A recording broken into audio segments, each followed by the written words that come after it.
Quando a gente está triste, muitas vezes a gente acha que precisa de um doce. E o açúcar ainda continua sendo um vilão e ele também é um dos alimentos, agora passando para aqueles, né, você falou dos industrializados, mas assim, citando um pouco mais especificamente, a questão do açúcar é muito séria quando se trata de ansiedade e depressão, Márcio? Sim, o que nós temos de evidência científica hoje é que de todos os alimentos inflamatórios, o açúcar é o mais. Na hora que a gente está comendo um doce, o prazer é muito grande. Mas, ao mesmo tempo, o nosso corpo libera essas substâncias inflamatórias, porque é uma carga de energia muito grande que chega rapidamente. Isso leva a um estresse celular importante que libera vários radicais livres. Além da atuação nisso na flora intestinal, que piora a flora intestinal, então a gente tem certeza que o açúcar é inflamatório. Não quer dizer que a gente não possa comer, eu estou falando que não pode ser uma coisa muito rotineira, várias vezes ao dia. E hoje a gente tem essa situação de muitas pessoas exagerando? Sim, de um modo geral, a dieta ocidental, que é muito baseada em fast foods industrializados, açúcar, farinha branca, frituras, excesso de gordura na dieta, que leva a esse quadro dessa produção dessas substâncias inflamatórias, né, que vão para todo o corpo. E aí, se eu já estou inflamada, quero, está mais acima, não está equilibrado. Se o meu corpo está muito inflamado, para que eu possa diminuir isso, eu tenho que mudar drasticamente a minha alimentação. Eu posso ter, por exemplo, a gente vai ter sinais dessa abstinência, vamos dizer assim, de açúcar, de sal, de gordura, não é? Exatamente. O que eu sempre falo é que é a harmonia, né? É diminuir um pouco, diminuir e não parar o alimento como um todo. Pra você ter uma ideia, teve um trabalho publicado recentemente que mostrou que 2 porções de peixe por semana diminui a incidência de depressão em mulheres em 25%.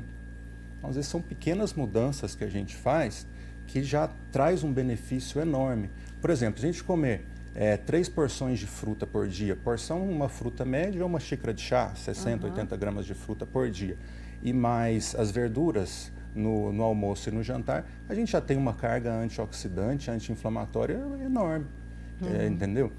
O problema é o excesso dos alimentos. Então a gente acorda, come uma quitanda, no almoço um refrigerante, uma massa refinada, à tarde aquele tanto de quitanda, de doces, de massas, e à noite também a gente passa o dia todo sobre a influência dessas substâncias inflamatórias. E isso todo o dia, desde a infância, é que gera as doenças, né? Desculpa, pode terminar.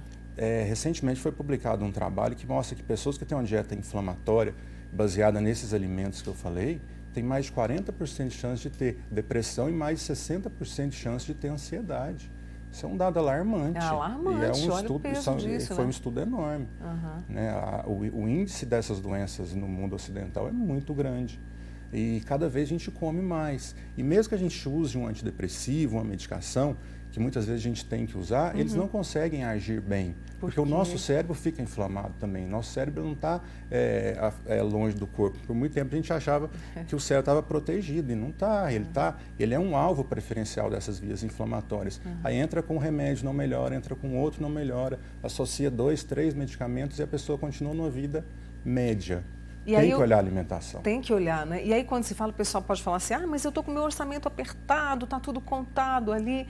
Mas é possível fazer isso que você está trazendo para a gente, diminuindo significativamente, né, as chances de desenvolver uma depressão, piorar um quadro como esse, com os alimentos que a gente tem à nossa disposição? Sim. Quando você falou de peixe, a gente tem, por exemplo, a sardinha ajuda? Ajuda. Um pouco mais em conta, né? Sim, sardinha ajuda, tilápia também. A própria carne de frango é uma carne branca. Não que a gente tem que parar a carne vermelha, não. É só diminuir. Às vezes se alterna, um dia uma branca, um dia uma vermelha.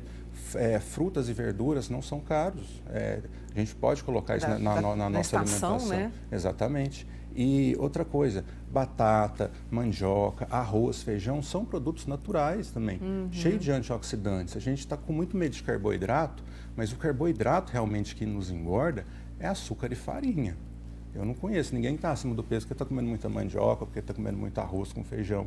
Geralmente, se a gente começa a ganhar peso, é porque ou está tendo excesso de álcool, de cerveja, ou de massas, doce, quitanda, sanduíche, pizza, isso, excesso.